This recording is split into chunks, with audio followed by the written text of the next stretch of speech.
Neste mundo tão perverso, Senhor, nos desse a luz que ainda brilha pra quem queira ver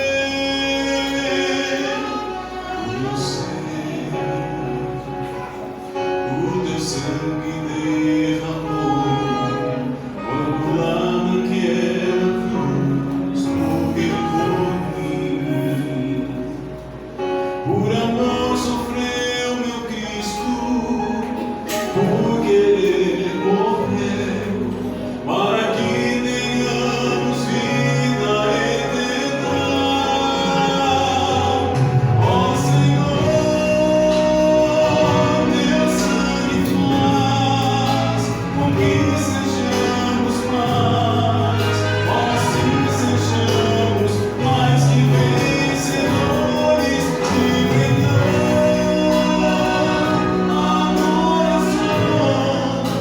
Pois sei que me darás e sempre me trarás seu amor.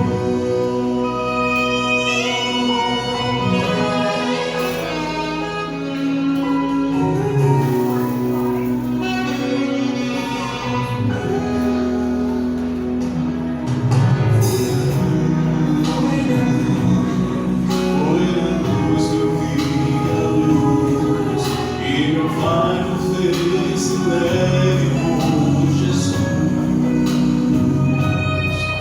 Pela fé em Jesus Cristo eu recebi a luz.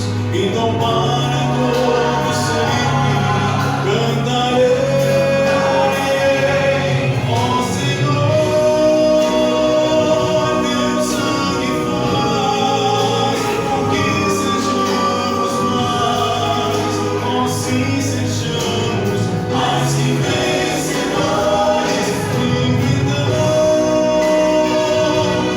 adoração, pois sei que me darás e sempre me darás seu amor.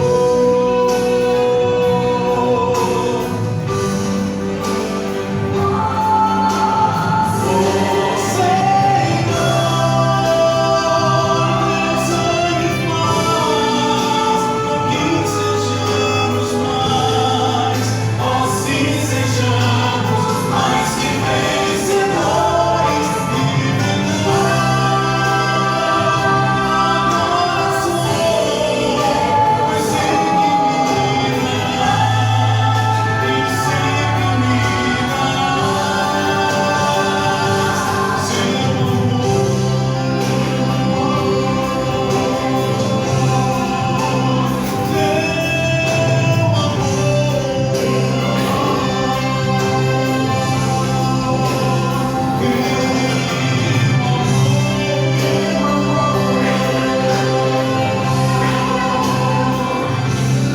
Teu amor.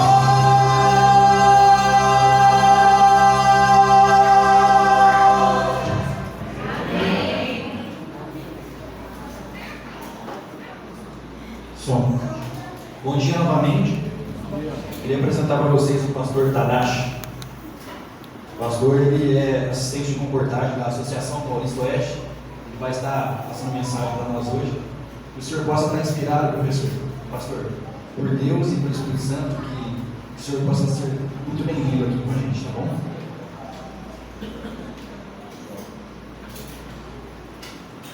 Obrigado, meu irmão. Bom dia, feliz sábado, igreja. Bom, tem que ser bem rápido aqui. Primeiramente, vocês receberam um papel. Esse papel está falando sobre um projeto que estamos realizando justamente aqui na cidade de Ribeirão Preto. Estamos tendo aqui uma campanha de comportagem de formação. Mas além de comportagem, tem vários outros assuntos que são tratados nesse evento. Tem a questão de evangelismo, como levantar estudos bíblicos, diversos formatos para ajudar justamente no evangelismo. Então já está ocorrendo aqui na cidade. A casa, se não me engano, está no Campos Elíseos. Tem uma casa alugada ali, tem um líder que está cuidando dessa área. Então você que tem o desejo de conhecer comportagem, conhecer um pouquinho mais dessa área, como que ela funciona, que muitas vezes a gente tem uma visão da comportagem um pouquinho distorcida. Eu não culpo muitas vezes o irmão da igreja, porque alguns não dão o exemplo tão bonito que deveriam dar. Eu sou o que sou hoje, graças a Deus e a comportagem. A comportagem, ela me deu a questão do desenvolvimento espiritual, me deu o que eu precisava para sobreviver. Hoje meu filho esse ano se forma justamente em Direito. Esse ano está se formando, sempre estudou no colégio adventista. E eu falo que quando eu era comportor, meu filho não pagava a faculdade nem escola. Eu fui começar a pagar justamente em questão de escola, porque me tornei obreiro da igreja. Porque a gente tem uma parte que a gente ganha, graças a Deus, e outra parte que a gente paga. E na época de comportagem eu não pagava nada, porque a gente tinha feito um projeto, e dentro desse projeto eu ganhava bolsa exclusiva para o meu filho na questão da área que ele estava estudando. Então, louvo a Deus pela comportagem da minha vida, e foi através de um livro que eu conheci a Igreja Adventista do Sétimo Dia. Então eu tenho chamado e a convicção desse ministério. O ministério da comportagem não é vender livros. O ministério da comportagem é alcançar pessoas para Jesus, que através da venda desses livros é alcançado pessoas. E por que se vende? Sustentabilidade. Não tem como você viver sem dinheiro. Então a comportagem, você comporta, você vende literaturas para se manter e ao mesmo tempo evangelizar. Eu sou acostumado a pegar um exemplo. Paulo, se fosse hoje, nos dias de hoje, seria um grande comportador. Você lembra que Paulo, além de ser um grande evangelista, ele também trabalhava. Paulo fazia o quê? Construía tendas. Qual era a frase que Paulo usou justamente para essa justificativa? Ele não queria ser peso para a igreja. Então ele tinha seu sustento, e através do seu sustento ele trabalhava, levava o evangelismo e ali alcançava pessoas para Jesus. Comportores são hoje Paulos modernos, que através da literatura vão alcançar pessoas. Estamos estudando o grande conflito. Dentro do grande conflito fala várias vezes sobre os valdenses. Os valdenses foram os primeiros comportores, trabalhando justamente com a área de vendas para poder evangelizar. Então, se vocês têm o interesse de conhecer um pouquinho mais sobre comportagem, preencha esse papel. Tem a comportagem estudantil, que possibilita pessoas que não têm condições de estudar em uma faculdade, ter condições financeiras de entrar em uma faculdade nossa ou uma faculdade até da sua cidade. E tem a comportagem efetiva. Comportagem efetiva é pessoas que vivem plenamente desse ministério. Eu fui dos dois lados, fui estudante e fui efetivo. Eu falo assim que foram as melhores experiências que eu vivi na minha vida. Meu filho comportou, esse que está se formando agora, ele comportou sem necessidade. Ele não precisava comportar, ele tinha a bolsa e eu pagava a faculdade. Mas ele decidiu comportar, comportou 5 férias. Nas 5 férias foi super bem. E teve assim, experiências fantásticas para a vida dele. Questão de responsabilidade, questão social e até a questão financeira. Eu me lembro que no último dia que ele comportou, ele estava comportando uma cidade que se chama Itapeva, próximo de Ourinhos. Eu estava ali junto com ele, fui buscar ele no último dia de campanha de comportagem. Cheguei ali, busquei, coloquei dentro do carro e falei: filho, antes de ir embora, vamos lanchar. No último dia, vamos lanchar aqui na cidade, porque depois a gente vai pegar a estrada, não vai ser fácil. A gente foi para uma lanchonete, a melhor lanchonete da cidade. A gente lanchou, falei: filho, agora você paga. Ele olhou para minha cara assim: pai, não, agora você paga, pai. Eu falei: filho, você não está com dinheiro? Não, pai, paga você. Eu falei: agora você entende como que é difícil ganhar dinheiro. Então, o jovem ele começa a compreender e dar valor em muitas coisas na vida dele. Mas a experiência mais fantástica do meu filho foi a questão do espiritual. Ele se desenvolveu de uma forma fantástica. Eu não sei se acabei desanimando ele, mas no início, até os 14 anos, ele queria ser pastor. Pai, eu quero ser pastor, eu quero ser pastor. Mas eu falo para vocês assim: não que a vida do pastor é uma bênção. A maior bênção que nós temos é realmente dividir a palavra de Deus, estar com a igreja. Só que a gente vive muito fora de casa. Eu não sei se teu filho vê a gente muito fora de casa, ele acabou não seguindo com esse sonho. Mas onde quer que ele esteja, com certeza vai ser uma bênção para Deus, independentemente da profissão que ele escolheu. Então, esse papel, para quem quer conhecer concordagem, por favor, preencha. Eu gostaria de explicar, e quem sabe participar desse evento que estamos tendo aqui em Ribeirão Preto. Se você não concordou ainda, tem essa experiência. Você jovem que tem um sonho, deixa Deus realizar seu sonho. Deus tem sonho para você, mas confie em Deus. Então, você fala, quero ir para uma faculdade com o NASP, quero ir para IASP, como falou ali em Rio Grande do Sul, ou qualquer outra nossa faculdade. E é possível alcançar esse sonho. Mas, primeiramente, a gente tem que dar um passo de fé e deixar que Deus trabalhe. Outro evento, só rapidinho, também temos um evento, eu sei que vocês têm um monte de evento hoje, mas 16 horas, na Igreja Central, ali no Quintino, teremos ali um momento, ali, uma aula sobre espírito de profecia. Então estará conosco ali o pastor Marco Aurélio de Pinho, nosso diretor da União Central Brasileira. Vai dar uma aula sobre espírito de profecia a partir das 16 horas. A partir das 16 horas, então, a gente vai ter uma aula falando sobre a história da igreja, sobre o espírito de profecia. Então estão convidados.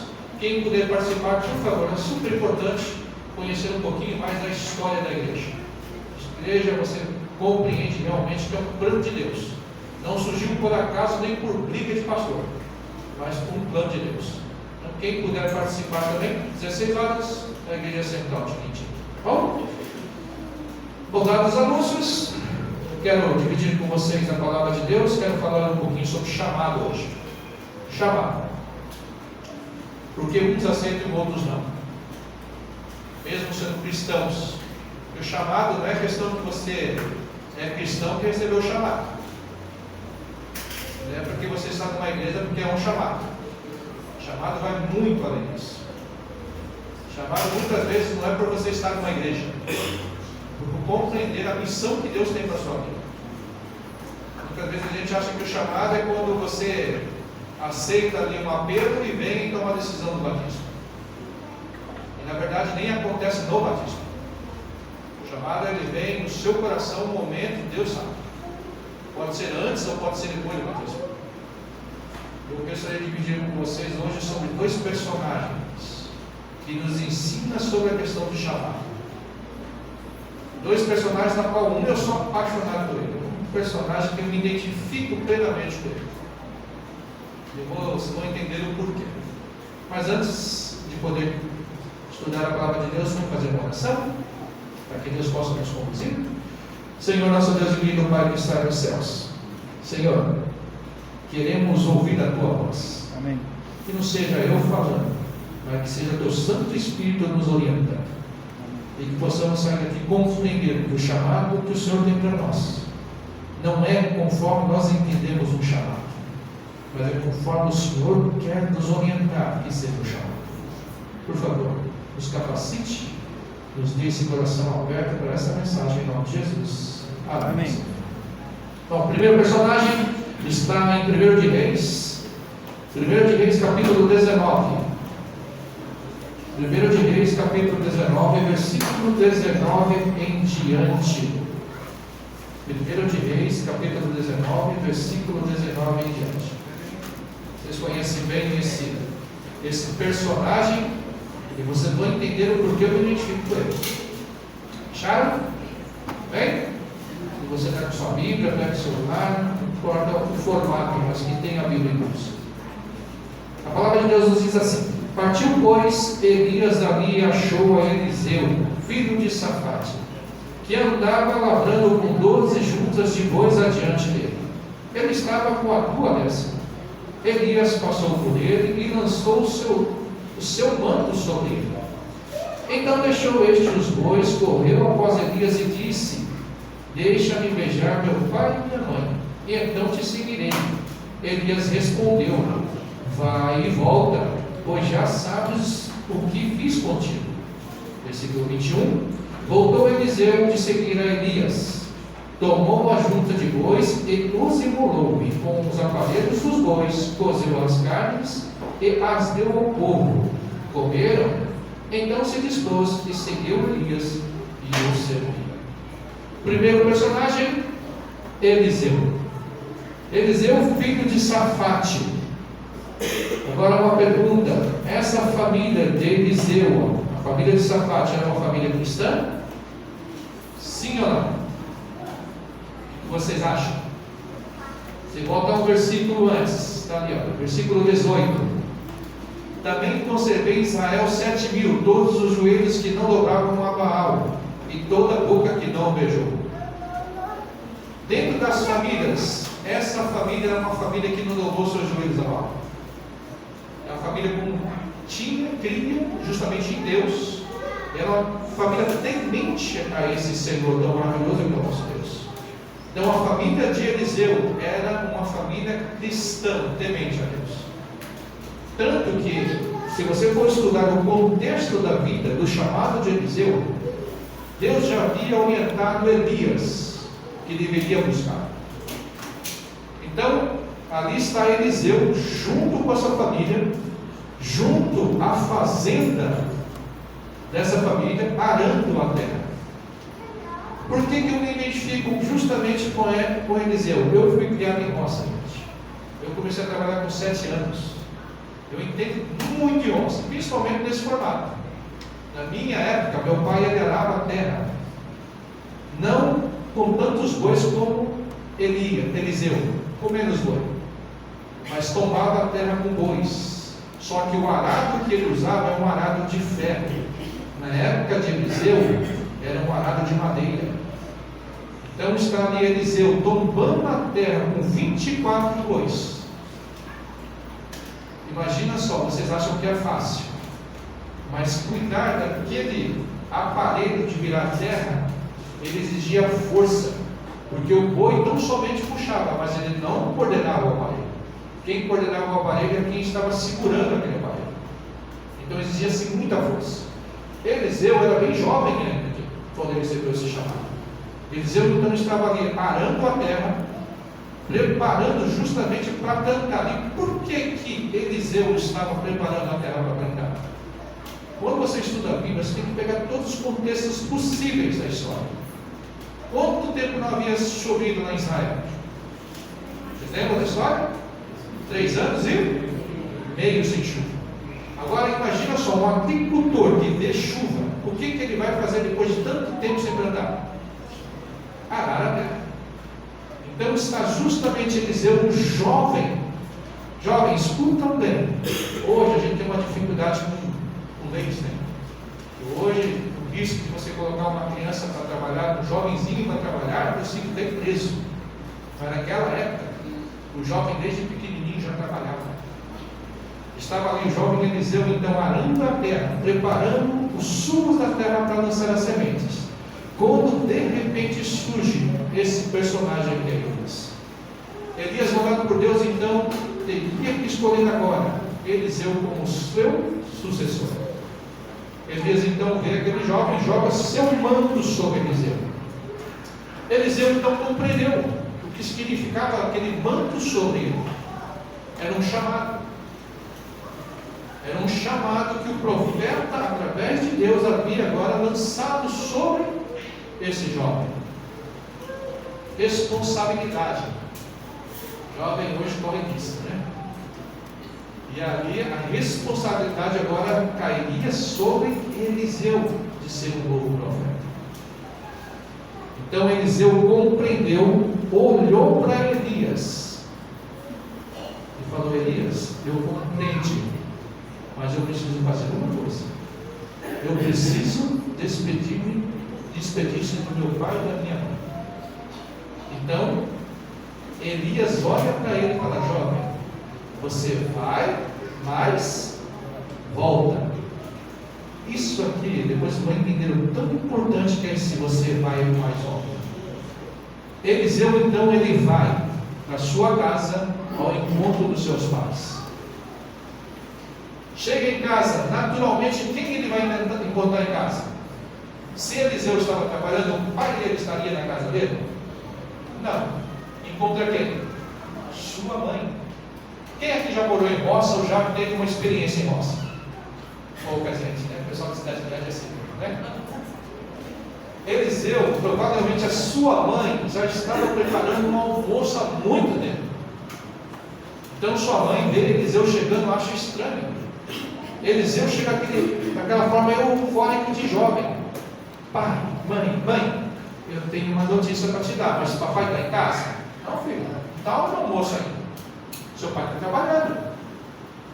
Eliseu quer entrar dentro de casa. Agora imagina só, Eliseu estava arando a terra molhada, virando a terra. Como que estava Eliseu? Eliseu estava aberto, sujo como deveria estar, né? Logicamente a mãe vê a sujeira de Eliseu e fala assim: Eliseu, você não vai entrar. Você vai primeiro se banhar. Depois de se banhar, você vem e espera seu pai. Então ali Eliseu foi, tomou um banho, pegou uma roupa limpa, entra dentro de casa com aquele cheirinho de comida caseira, né, de mãe, no fogão a lenha. E ali esperando seu pai. Chega seu pai. Hora que chega seu pai, eu fico imaginando, meu pai era assim: se eu tivesse chego primeiro que ele da roça, meu pai chamaria atenção. O que você está fazendo em casa?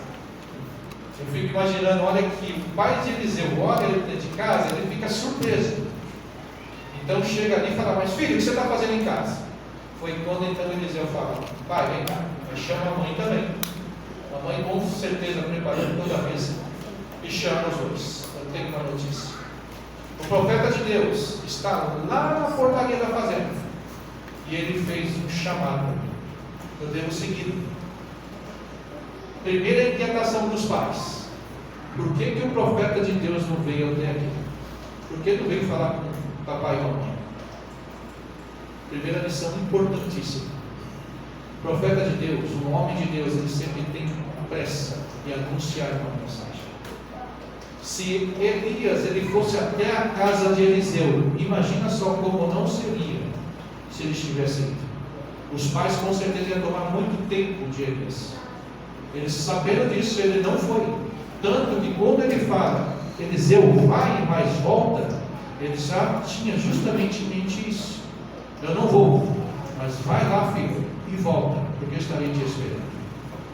Então chega ali e começa a falar para os pais: pai, eu estou muito feliz que recebi o chamado. Mas filho, o que você decidiu? Pai, eu vou seguir ao profeta. Aí vem a cabeça dos pais: filho, mas você vai viver como? Mãe, não sei. Você vai comer o que, meu filho? Não sei. Você vai dormir aonde, meu filho? Não sei. E você vai ganhar o quê? Queridos, como que era a vida de um profeta naquela época? Ele ganhava?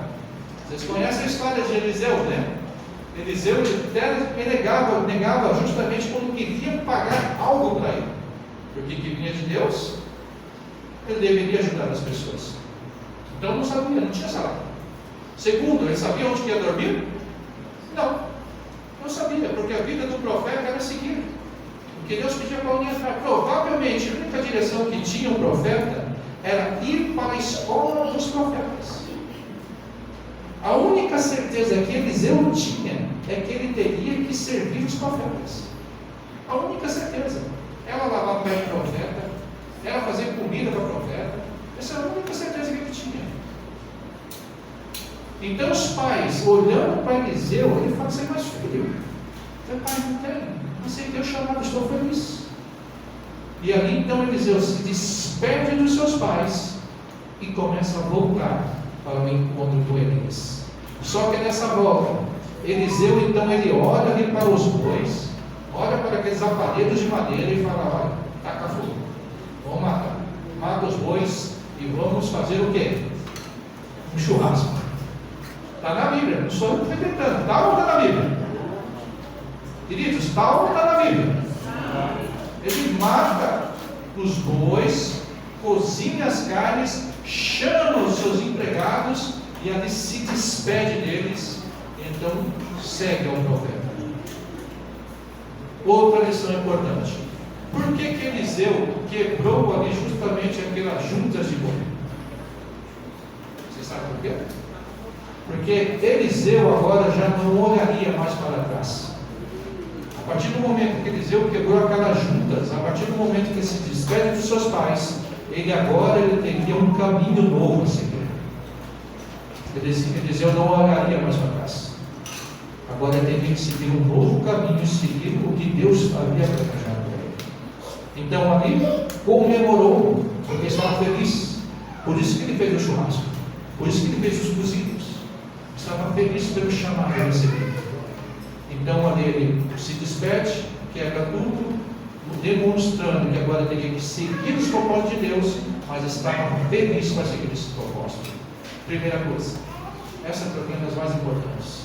Quando a gente recebe um chamado de Deus, o coração da gente sempre vai estar repleto de alegria.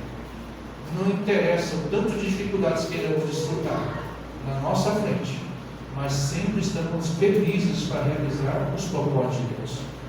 Eliseu então ali segue o profeta, sem saber o que Deus havia preparado para ele, mas a certeza que era um chamado de Deus.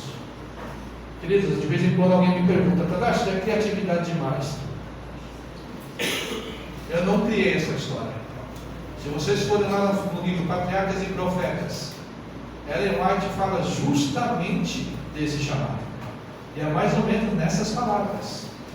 E a outra coisa mais importante que também a gente não deve esquecer. Você lembra quando Elias então fala, vai e volta? Porque se o jovem, imagina, Eliseu voltou para sua casa, ele viu sua mãe e seu pai, sentiu o cheiro da comida, ele viu tudo aquilo que ele tinha na sua casa. Eliseu poderia ter feito o quê? Não ter voltado. Ele tinha paz que amava. Ele era um cristão. Ele tinha tudo o que precisava. Era muito mais fácil Eliseu falar assim, tá bom. Olha, profeta, espera aí que eu não vou voltar. Vou ficar junto aqui com meus pais. E era errado? Não. Eram pais cristãos que o amavam. Mas Eliseu, ele abandonou tudo para seguir os propósitos de Deus. Queridos, quando a gente sente esse chamado, não tem como. A gente vai seguir os propósitos que Deus tem para a gente. E os propósitos, os planos de Deus sempre serão maiores do que os nossos. Por isso que a Ellen White fala que a maior provação de Eliseu foi justamente quando Eliseu voltou para sua casa. Ali foi o momento maior de provação, onde Eliseu poderia falar, não quero ir, eu quero ficar. Mas Eliseu não ficou, ele foi seguir a sua vida. Essa é a história do primeiro personagem, uma história fantástica. Mas o segundo personagem não é tão fantástico assim. Mateus capítulo 19. Mateus capítulo 19, versículo 19. Desculpa. Mateus 19, versículo 16. Mateus 19, versículo 16 a 21. Esse é o segundo personagem.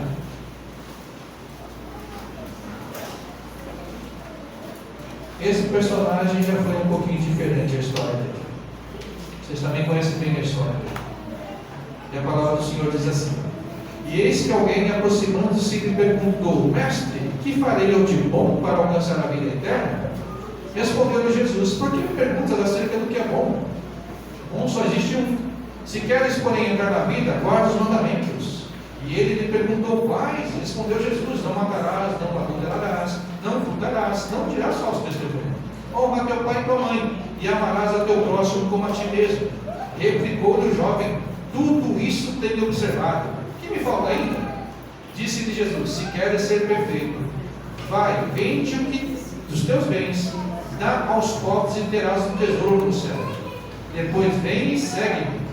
Tendo, porém, o jovem ouvido essas palavras, retirou-se como? Triste perante Jesus. Segundo personagem, jovem rico, nem o nome aparece. Pergunto, cristão? Cristão que nem Eliseu? Bem de vida? Rico, Eliseu também. Eliseu era fazendeiro. O jovem rico, então, agora aparece na história, falando assim, olha, Senhor, por que eu faço isso? A gente tem que fazer para nós mesmos. Senhor, o que eu faço para conseguir o reino eterno? E é interessante que Jesus então detalha o que tem que ser feito. E o jovem rico então olha todas aquelas respostas de Jesus. E ele fala assim: mas não tem feito. Tem envolvido dízimo, tem que ir para a igreja, tem que feito tudo o que tem que ser feito. Aí está a diferença. Jesus conhece nosso coração. E Jesus então faz uma pergunta muito agradável. E muita gente confunde essa pergunta. Jesus não está falando aqui para você vender todos os seus bens e tudo que você tem. Não é isso. Essa não é a pregação de Jesus. Mas Jesus conhece, então ele fala para o jovem: então vai, vende tudo o que tens. Então depois me segue. Lembra que Jesus falou sobre os mandamentos aqui? Se esse jovem estava realmente guardando todos os mandamentos, tem um mandamento que Jesus resumiu. Ele fala assim: amarás a Deus sobre todas as coisas e a seu próximo como a si próprio, como a si mesmo. Se esse jovem realmente estava guardando os mandamentos de Deus, quando Jesus falou assim: então vende tudo que tens e dá aos pobres, qual que era o mandamento que Jesus está falando para ele? Amarás o próximo. Olha como que Jesus ele trabalha. Quando ele falou justamente isso, ele estava mostrando que ele não estava guardando o mandamento. Porque aquela questão do amar o seu próximo não estava nele. Ele estava preocupado tão somente com o seu dinheiro. E aquele jovem então, ele sai triste perante a Jesus. Lembra, Eliseu saiu feliz. O chamado de Deus é esse motivo da felicidade. Agora aquele jovem rico que parecia ser um cristão,